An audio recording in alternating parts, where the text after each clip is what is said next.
big secret about YouTube ads. They're YouTube's whole business, and it's a big business. It's billions of dollars, but it's precarious. Welcome to WatchMojo, and today we're looking at YouTube theories that went from far-fetched to fully confirmed. The system doesn't understand context. It can't tell the difference between actual reliable information and unhinged paranoid conspiracy clickbait. Fine Bros React trademark grab. And it's because of all your support that we're now announcing this big thing that will bring us closer than ever before by creating a new way for us to create content together. This is not only a huge step for our company, but for the entire global media industry. Ever since React first debuted over 5 years ago, we saw the impact of the series. YouTube titans Benny and Rafi Fine unveiled React World in early 2016, a licensing program for creators to make their own React-style videos under the Fine Bros brand. The kicker? They filed to trademark not only Kids React and Teens React, but the generic term React itself for online video. We are excited to announce React World, which is a first-of-its-kind program that allows people and companies to license all our popular shows online so that anyone, even you watching right now, can create your own versions in a fully legal way and be part of a new and exciting global community. Fans saw it as a blatant grab to own an entire format, and the backlash was instant. Mass unsubscribes, parodies, and online outrage. In entertainment industry terms, when you create a version of a show based on someone else's format, this is called licensing, which many TV shows have done over time.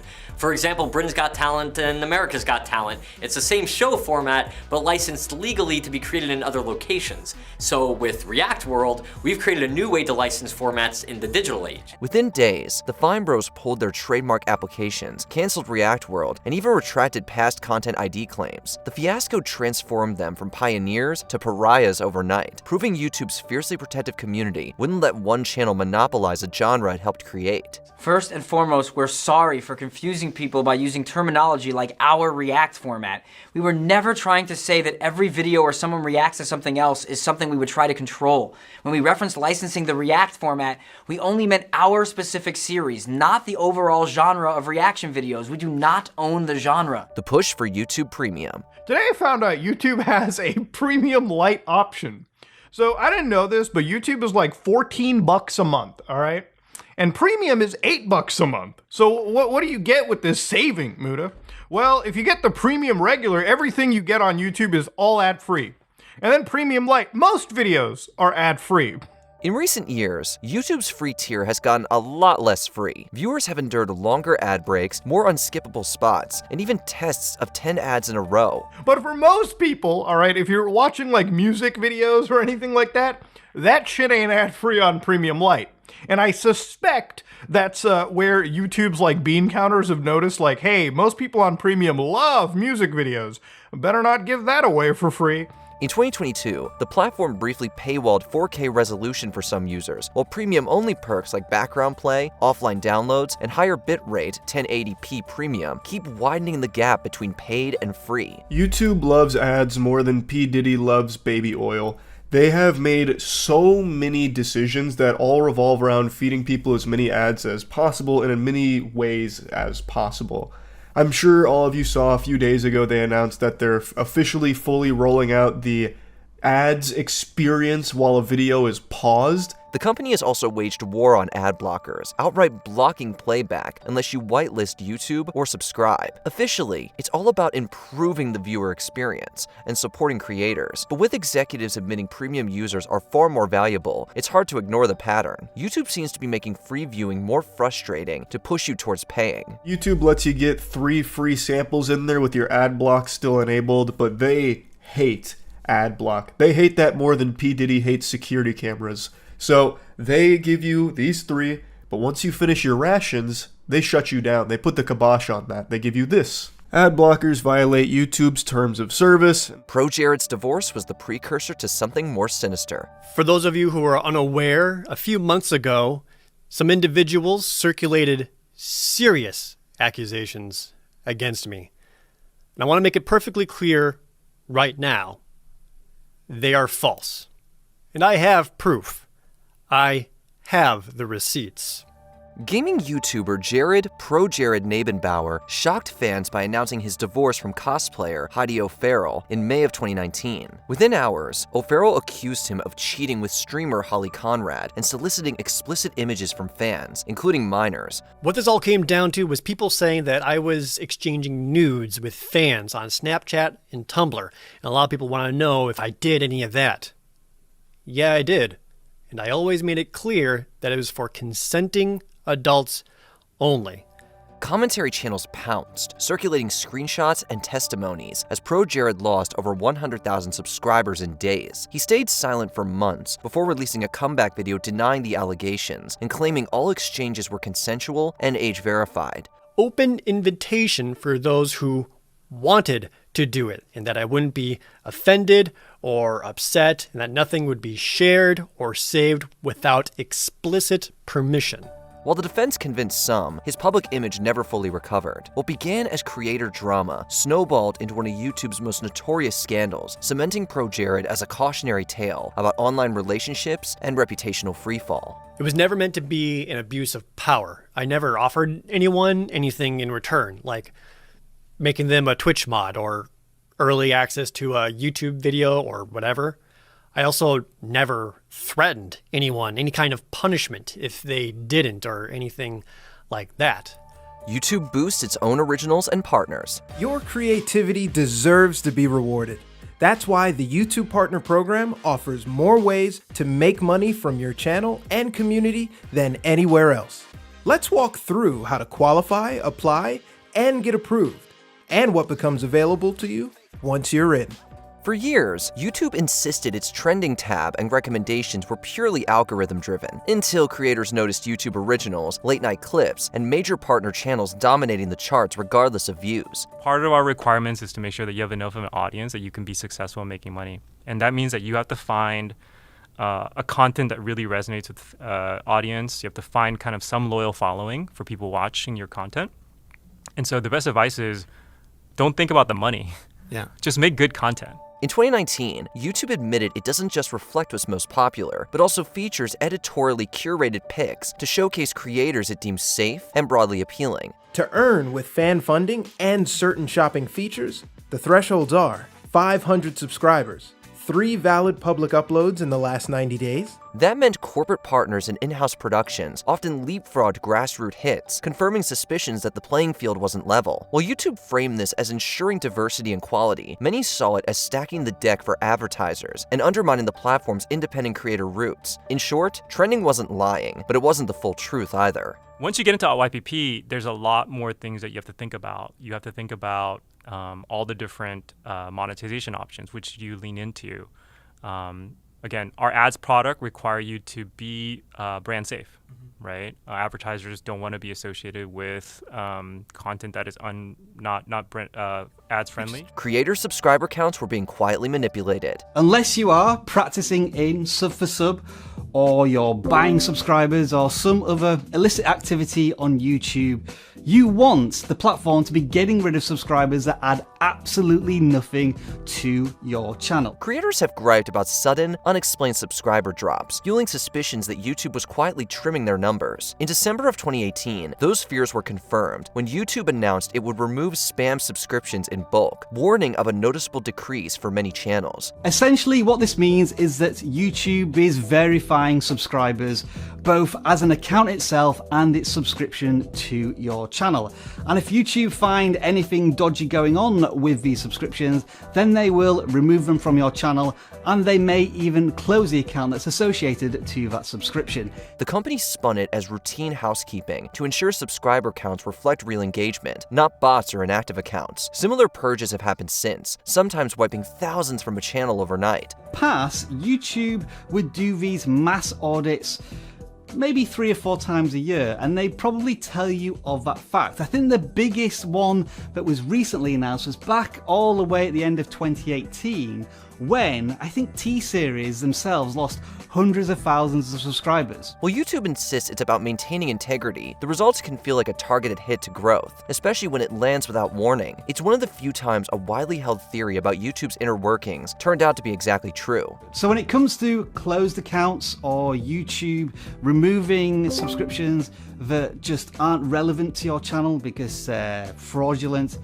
there's nothing to worry about, and it's not your fault either. You can't help sometimes these unscrupulous numbers being added to your channel. Tati Westbrook versus James Charles. Hey you guys, welcome to today's video. Obviously from the title you know that this is going to be intense, different, and this is absolutely not a video I ever thought in a million years that I would be making, but I feel after a lot of thought that it's necessary for me to have a chat with you guys. In May 2019, beauty YouTuber Tati Westbrook dropped a 43-minute bombshell titled "Bye Sister," accusing former protege James Charles of betrayal, inappropriate behavior toward men, and disloyalty over promoting a rival brand. There's so much going on with James Charles right now that I do not support, that I do not agree with. Fame, power, and a fat bank account will change almost anyone. And if you don't have people that will tell you to your face that you're doing the wrong things,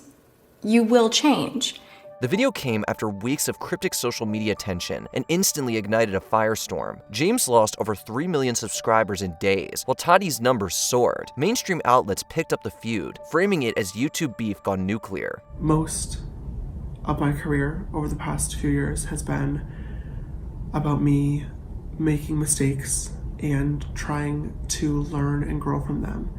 And I haven't always done the best job of that. I can admit that.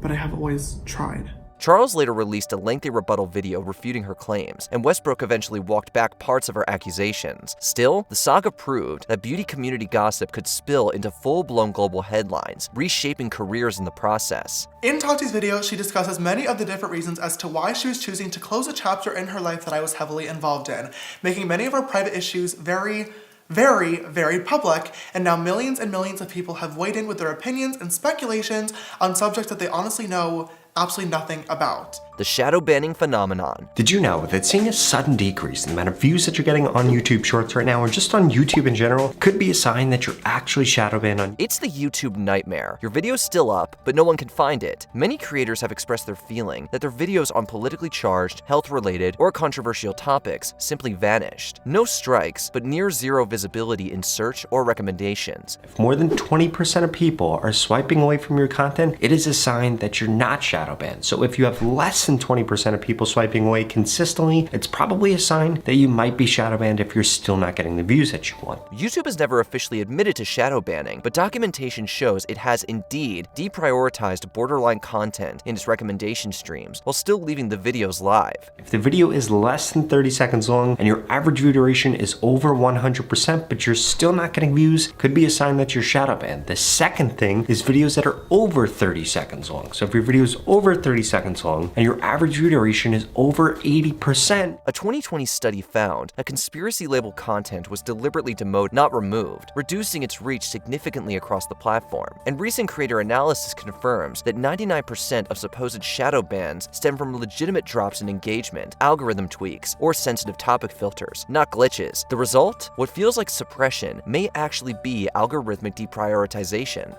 This could be a sign that you're shadow banned if you also pass the third test, and that third test is that there's actually a very large audience for whatever you're creating content on, because what most creators fail to realize is that one, their swipe rate is way too high for YouTube to actually push out their content. The Adpocalypse. Alright guys, let's check out how my last video did. Maybe it's still monetized.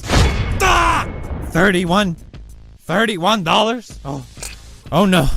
The Adpocalypse. The term Adpocalypse emerged around 2016 to 17 when major advertisers pulled their ads from YouTube after reports showed their ads running alongside extremist or inappropriate content. A bunch of advertisers fearing backlash removed their ads entirely from YouTube, and during this period, every YouTuber saw a decrease in revenue. Also, Google's valuation dropped by like $750 million in a day. No big, it's fine. In response, the platform rolled out sweeping changes, introducing vague, not advertiser-friendly rules, demonetizing huge swaths of content overnight, and tightening the bar for new creators to earn ad revenue. Now, YouTube has a few different systems that put content into buckets. They have a manual bucket that's like hand-picked channels, like Crash Course, where they can say, this is good, advertisers, it's safe, go here, it's very expensive. And then they have an algorithmic bucket that's like, no ads on any of this stuff ever, because it's about marijuana smoking or whatever. And then there's a middle area, where it's confusing and no one knows how it works at all. Famous names like PewDiePie found their content demonetized and lost brand partnerships as a result, while everyday creators saw income evaporate with no warning. The backlash shook YouTube's foundation and forced a shift towards sanitized, algorithm-policed content that prioritized advertiser comfort over creative freedom. Yes, YouTube is an amazing platform for you to monetize your content and create your own business, but it's not like a traditional job, and it probably shouldn't be even looked at it in that sense. Yes, you don't get healthcare. Yes, you have to work insane hours and you make up your own time. And yes, you don't have any form of job safety, and it's really all up to you. The algorithm favors certain creators over others. If YouTube tells the algorithm, show videos that people like, then it'll kill any channel which talks about politics, where people hit dislike if they disagree. And it'll silence anyone who has a small but vocal group loudly disagreeing with them. If YouTube tells the algorithm, okay, show videos that people share, then videos about private things like medical issues or sex education vanish. YouTube has long billed its algorithm as fair and data-driven, but evidence suggests it often rewards established, safe, insider creators over independent and rising voices. Reports reveal that the platform still uses editorial curation to boost in-house originals and brand partners, especially on trending and homepage slots, while community complaints of getting buried persist. So sure, the algorithm might increase watch time in the short term, but a lot of the videos it recommends are going to be questionable at best and actively harmful at worst. And they're going to be the sort of thing that advertisers get really nervous about. Remember, the algorithm is a black box. No one knows what it's doing. All YouTube can do is change the feedback it's getting, change the signals that say this is good or this is bad. Investigative audits and journalists argue that content from large, mainstream entities is algorithmically prioritized, squeezing smaller creators out. In short, YouTube's algorithm isn't purely merit-based. It's a hybrid of popularity plus preferential treatment, perpetuating a cycle where big creators keep getting bigger. The YouTube algorithm isn't some cartoon villain cackling at you while it buries your videos into oblivion. Although that is a wonderful image, isn't it? Try to think of it more as the world's most relentless matchmaker. Its job to present videos in front of you, the viewer, that you are most likely to watch, but also, hopefully, and just as importantly, enjoy watching. Before we continue, be sure to subscribe to our channel and ring the bell to get notified about our latest videos. You have the option to be notified for occasional videos or all of them. If you're on your phone, make sure you go into your settings and switch on notifications. Elsagate and its very real impact. Often these videos will have altered storylines. They are dealing with very dark subject matter. It could be death, it could be car crashes. Some of them contain demons. I want to give you an example. One of those is the popular show Paw Patrol, but instead, in one of these particular knockoff shows, the characters die. In early 2017, YouTube was haunted by Elsagate, a wave of disturbingly warped, child-friendly videos starring characters like Elsa, Spider-Man, or Peppa Pig, yet packed with violent, sexual, or gross imagery. These creepy uploads slipped through moderation and even appeared on YouTube Kids. It's a trend that's been popping up on multiple news sources. What we're seeing is that whether it's on Netflix, whether it's on YouTube, because of the way content can slip through algorithms, because there isn't enough human moderation, there's some disturbing content that kids are seeing. Outcry surged as news outlets, Reddit sleuths, and advocacy groups exposed how these videos lurked behind innocuous titles and thumbnails. YouTube responded by purging channels and videos en masse, notably terminating the notorious Toy Freaks channel and banning misuse of beloved characters. Some of them, like the one Brian's showing me, is like really shitty CGI. Second Life. And it's like these cartoon characters get together and they become like sexualized, and they drink sometimes, and the babies keep getting their heads busted open. While that crackdown removed millions of problematic videos, echoes of Elsagate persist. Today's grotesque AI slut content still poses a threat to younger viewers. The danger wasn't imagined, it was proven. Slop can be incredibly popular. This AI soup recipe was the 7th most viewed post on Facebook at the end of last year. And at another point, 3 of the top 20 most seen posts there were AI generated, including this one of a giant fan bed, which had 35 million views.